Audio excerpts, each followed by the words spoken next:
वसीला टीवी की नाज़रीन, मैं आपका मेज़बान दोस्त जावेद आप सभी का शख्स और शख्सियत प्रोग्राम में आप सभी का इस्तकबाल करता हूँ। आज हमारे साथ हैं एक मशहूर शख्सियत जो कि हमारे कड़पा बाल्दिए के मेयर हैं। हम बात कर रहे हैं जनाब के सुरेश बाबू साहब से। आइए उनसे आपको मुलाकात करते हैं। सुरेश बाबू सर, आपका शख्स और शख्सियत प्रोग्राम में आपका इस्तकबाल। सर, ఫస్ట్ ఆఫ్ ఆల్ ఒక సంవత్సరం మీరు సక్సెస్ఫుల్గా పూర్తి చేసుకున్నందుకు మేము డబ్ల్యూటీ తరఫు నుంచి మరియు కడప ప్రజల తరఫు నుంచి మేము ధన్యవాదాలు తెలియజేసుకుంటున్నాం. సార్, ఫస్ట్ ఆఫ్ ఆల్ ఈ ఒక్క సంవత్సరంలో మీరు యాజ్ ఏ మేయర్ కడప ప్రజలకు ఏ పనులు సక్సెస్ఫుల్గా చేయగలిగారు, ప్లస్ రాబోయే కాలంలో ఏ పనులు చేయగలుగుతారు అనేసి ఆడియన్స్ ఒకసారి తెలియజేస్తే బాగుంటుంది. సంవత్సరంలో మా కార్పొరేటర్లు, మా బాడీ, మా అధికారులందరి సహకారంతో మొదటగా మార్చ్, ఏప్రిల్, మే, జూన్లో సక్సెస్ఫుల్గా ప్రజలకి 24 hours వాటర్ ఇవ్వగలిగినాం. అదొక పెద్ద అచీవ్మెంట్. నాకు ముఖ్యంగా చాలా సంతృప్తినిచ్చింది.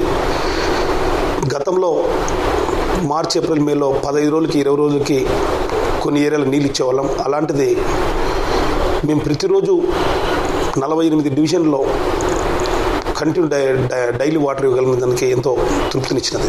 అలాగే కడప నగరంలో గ్రీనరీ కోసం జూలై 28వ తేదీన 40,000 మొక్కలు నాటాలని ఒక సంకల్పించి గత సంవత్సరం టౌన్లో 40,000 మొక్కలు నాటడం జరిగింది గ్రీనరీ కోసం.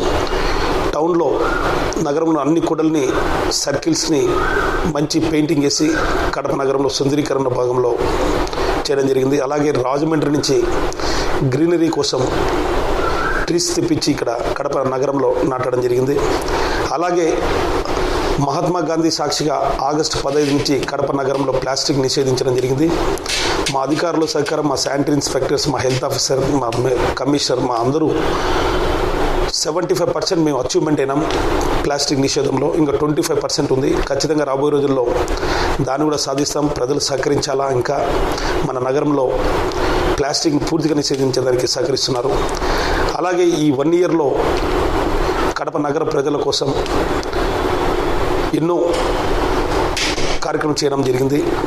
కొత్తగా ఇంప్లిమెంట్ చేసే రోడ్స్ అయితేమి, సర్కిల్స్ అయితేమి, ఐమాక్స్ లైట్స్ అయితే పెద్ద దర్గా, దేవుని కడప, పిల్గ్రిమ్ సెంటర్స్లో ఉండే సటంతా అవుట్స్కట్స్లో ఐమాక్స్ లైట్స్ వేసి కడప నగర సుందరీకరణకు భాగంగా పనిచేయడం జరిగింది.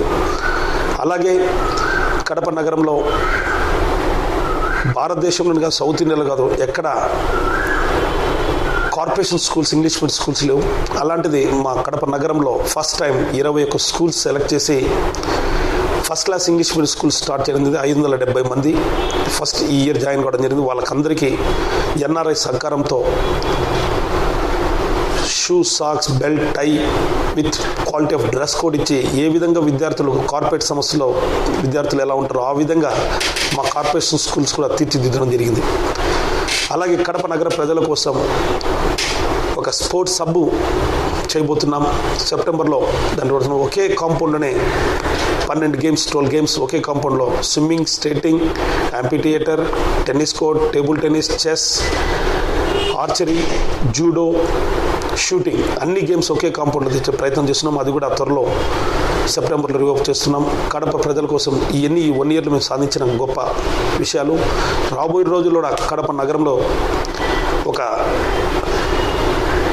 హైదరాబాద్ మించిన ట్యాంక్ బండ్ చేయాలని నిర్ణయం జరిగింది. ఈ మా కాల పరిమితిలో 4 సంవత్సరాలు అది పూర్తి చేసి ప్రజలకి ఒక మంచి ట్యాంక్ బండ్ని తయారు చేసే ప్రయత్నంలో ఉన్నాం. అలాగే కడప నగరంలో కూడా రాబోయే రోజుల్లో ఒక మంచి పార్కు, 8 ఎకరాల పార్క్ కూడా తేబోతున్నాం. అది కూడా టెండర్ అయిపోయింది central government funds, pollution control ద్వారా. ఖచ్చితంగా ఇవన్నీ చేసి కడప నగరం కోసం చేయబోయే పనులు. అలాగే దిగవంత నేత డాక్టర్ వైఎస్ రాజశేఖర హయాంలో కడప రోడ్లు విస్తీర్ణ కార్యక్రమం జరిగింది. కొన్ని అనివార్య కారణాల వల్ల కొన్ని రోడ్లు విస్తీర్ణ అట్లే ఆగిపోవడం జరిగింది హైకోర్టులో. దాన్ని త్వరగా ప్రశ్నించడానికి హైకోర్టు అడ్వకేట్స్ కూడా డిస్కస్ చేసి కడపలో ట్రాఫిక్ క్రమబద్ధీకరణలో దాన్ని ఇంపార్టెంట్గా తీసుకుని భవిష్యత్తులో ఆ ఎంకరేజ్మెంట్ తీసి చేయడం జరుగుతుంది. అలాగే మా ఎంపీ అవినాష్ రెడ్డి, అంజాద్ బాషా మహేందర్ సహకారంతో త్వరలోనే కడపకి నగరానికి జేఎన్ఆర్ నిధుల కింద సిటీ బస్సులు రావడం జరుగుతున్నాయి. అది కూడా మేము నగరానికి సిటీ బస్సులు వచ్చి ప్రజలకి ఇప్పుడుండే ఛార్జెస్ కన్నా తక్కువతో చేయాలని ఆర్ఎం గారితో డిస్కస్ చేయడం జరిగింది. అది కూడా త్వరలో రాబోతున్నాయి. సురేష్ బాబు సార్, ఇందాక మీరు చెప్పినట్టు రాబోయే కాలంలో డెవలప్మెంట్ వర్క్స్ ఉన్నాయి, చాలా చేయాల్సింది ఉన్నాయి. ఏ డెవలప్మెంట్ వర్క్ చేయాలనే కానీ ఏదర్ వచ్చే ట్యాక్సబుల్ ఇన్కమ్ నుంచి ఉంటుంది, లేకపోతే సెంట్రల్ ఫండ్ లేదా స్టేట్ ఫండ్ నుంచి ఉంటుంది. అంటే మీరు చేసే డెవలప్మెంట్ అభివృద్ధి కార్యక్రమాలకు సెంట్రల్ గవర్నమెంట్ తరఫు నుంచో స్టేట్ గవర్నమెంట్ తరఫు నుంచో ఎంతవరకు ఆర్థిక సహాయకారం అందబోతుంది, దాన్ని ఎలా మీరు యూటిలైజ్ చేసుకుంటున్నారు, అసలు ఆర్థిక సహాయం కడపకు అందుతుందా లేదా అని మా ప్రజలకు కొంచెం మీరు వివరిస్తే బాగుంటుంది. కేంద్రం నుంచి మనకు వచ్చే నిధులు అరవకొర మన పాపులేషన్ బేసిక్ కింద మన ఫండ్స్ వస్తాయి. గతంలో బీఆర్జీఎఫ్ వచ్చేటి మన కార్పొరేషన్కి, ఇప్పుడు ఆ నిధులు కూడా కేంద్రం నుంచి రావడం లేదు. అందులో 13, 14, 15 కూడా కేవలం మన జిల్లాకు ఒకదానికే బీఆర్జీఎఫ్, ఏపీలో అన్ని జిల్లాలకు వచ్చి మన జిల్లాకు రాకుండా పోవడం అనేది బాధాకరం. ఒకటి, ఇక్కడ వైఎస్ఆర్సీపీ కడప మేయర్గానే ఉన్నా కానీ అన్ని పార్టీ రాజకీయ నాయకులతో కడప నగరానికి అభివృద్ధి కోసం మేము ఫండ్స్ అడగడం జరుగుతుంది. కేంద్రంతో వెంకయ్యనాయుడు గారితో కూడా మేము కలిసి మాట్లాడడం జరిగింది. కడప శాశ్వత మంచినీటి పథకం కోసం సోమశిల బ్యాక్ వాటర్ మాకు కావాలి, దానికోసం జీపీఆర్ కూడా చేయడం జరిగింది. త్వరలో కేంద్రాన్ని దాని ప్రపోజల్ పంపిస్తాం. ఖచ్చితంగా మా వంతు ప్రయత్నాలు మేము 100% చేస్తాం. కేంద్రం నుంచి ఆ నిధులు తీసుకొచ్చి ప్రయత్నంలో మేము ఉన్నాం. రాష్ట్ర ప్రభుత్వం నుంచి కార్పొరేషన్కి ఎటువంటి నిధులు అనేది గతంలో లేవు, ఇప్పుడు లేవు. ఏమున్నాయని కార్పొరేషన్ నిధుల్ని పెంచుకోవడంలో ఆలోచన చేస్తున్నాం. మా జనరల్ బాడీ మీటింగ్లో రాబోయే రోజుల్లో కొన్ని కమర్షియల్ జోన్స్ చేసి నా కార్పొరేషన్ ఇన్కమ్ సోర్సెస్ పెంచుకునే దాని ప్రయత్నంలో వాటర్ ట్యాక్స్ని కూడా పెంచుకునే ప్రయత్నం చేస్తూ ఒక పక్క ఖర్చును కూడా తగ్గించుకునే ప్రయత్నాలు చేస్తున్నాం. ఇందాక మేము ఎమ్మెల్యే గారి ఇంటర్వ్యూలో కూడా విన్నాము. ఆయన కూడా ఏమన్నారంటే కడప వైఎస్ఆర్సీపీ ఎక్కువ ఎమ్మెల్యేలు, అంటే 10లో 9 ఎమ్మెల్యేలు వైఎస్ఆర్సీపీ పార్టీ సంబంధించిన వాళ్ళే కనుక స్టేట్ గవర్నమెంట్ ఒక స్టెప్ మదర్లీహుడ్ ధోరణి అవలంబిస్తుందని విన్నాము. దానిలో ఎంత నిజం ఉంది? అది కనుక నిజమైతే ఈ మధ్య 2 పార్టీల మధ్య కడప ప్రజల మధ్యలో నలిగిపోతున్నారనే ఒక వాదన వినిపిస్తుంది. దీనికి మీ సమాధానం? ఒక సంవత్సరం రాష్ట్ర ప్రభుత్వ పరిపాలన చూస్తే వైఎస్ఆర్ జిల్లాని ఒక చిన్న చూపు చూడడం అనేది వాస్తవం. ఈ సంవత్సరంలో శాసనసభ్యులు 9 మంది, 2 పార్లమెంట్ సభ్యులు ఉన్నా కానీ శాసనసభలు నిధులు అనేది రాష్ట్ర ప్రభుత్వం కేటాయించకపోవడం అనేది చాలా బాధాకర విషయం. కేవలం శాసనసభలు ఉత్సవ విగ్రహాలాగా ఉన్నారు. ఈరోజు తెలుగుదేశం ప్రభుత్వం అధికారంలోకి వచ్చి కక్ష సాధింపు ధోరణిలో ప్రయత్నిస్తుంది తప్ప జిల్లాకి దిగువంత నేత డాక్టర్ వైఎస్ రాజశేఖర హయాంలో ఉన్న గండికోట రిజర్వాయర్ నుంచి కానీ వెలుగొల్లు ప్రాజెక్టుకి అయితే కానీ ఎటువంటి నిధులు కేటాయించడం లేదు. ఈరోజు మనకి దగ్గర పోతిరెడ్డి రెడ్డిరేటర్ నుంచి గండికోటకి మొన్న పడిన వర్షాలు, తక్కువ వర్షపాతంలో 4 టీఎంసీ నీళ్లు రావడం జరిగింది. అది యుద్ధ ప్రతిపాదన వర్క్ ఒక సంవత్సరంలో కంప్లీట్ చేసే దగ్గర మనం 21 టీఎంసీ నీళ్లు పెట్టుకునే దానికి ఆస్కారం ఉన్నాయి. కానీ రాష్ట్ర ప్రభుత్వం కేవలం మాటలు చెప్తుంది తప్ప ఇంతవరకు కార్యాచరణలో ఎటువంటిది చేయడం లేదు. ఓ విధంగా చూస్తే మన జిల్లాకి 9 మంది వైఎస్ఆర్సీపీ శాసనసభ్యులు గెలవడం, ఈ జిల్లాకి నిధులు ఈ రాష్ట్ర ప్రభుత్వం ఇవ్వకుండా పోవడం దానికి కారణమని కూడా నేను ఆలోచన. సార్, మీరు ఇందాక చెప్పినట్టు రాష్ట్ర ప్రభుత్వం నుంచి ఎలాంటి ఫైనాన్షియల్ హెల్ప్ రావడం లేదన్నారు.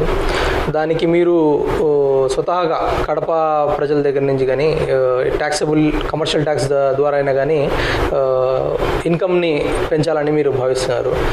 దాంతోపాటు రీసెంట్గా చూస్తే పన్నులు కొంచెం పెంచినట్టు తెలుస్తుంది అనమాట. దానికి ప్రజల సహకారం మీ దగ్గర ఉంటుందని మీరు అనుకుంటున్నారు? ఇంతవరకు పన్నులను పెంచలేదు. పాత బాకీలను వసూలు చేసుకున్నా కానీ ప్రభుత్వం సంస్థల నుంచి కూడా మాకు నిధులు వస్తే ఖచ్చితంగా ఆర్థికంగా ఒక కార్పొరేషన్ అభివృద్ధి జరుగుతుంది. రాష్ట్ర ప్రభుత్వం, కేంద్ర ప్రభుత్వాలు ఉండే సంస్థల నుంచి మాకు ఎటువంటి పన్ను వసూలు కావడం లేదు. ఇంతవరకు మా కార్పొరేషన్ ట్యాక్సెస్ మేము పెంచలేదు. కేవలం ఒక ట్యాప్ కనెక్షన్ తీసుకొని 4 ఇండ్లు హౌస్ హోల్డర్స్ వాడుకుండే వాళ్ళని ఖచ్చితంగా 4 హౌస్ హోల్డర్స్ ట్యాక్స్ కట్టమని వాటర్ ట్యాక్స్ అడుగుతున్నాం. కొన్ని కమర్షియల్ జోన్స్ అయినాయి, కొన్ని ఏరియాలో రెసిడెన్షియల్ ఏరియా నుంచి కమర్షియల్ జోన్స్ అయినాయి. ఈ కమర్షియల్ జోన్స్ని మేము ట్యాక్సెస్ వసూలు చేయాలని ఆలోచనలో ఉన్నాం. అంతే తప్ప ఎక్కడ కానీ కార్పొరేషన్ ట్యాక్సెస్ పెంచలేదు.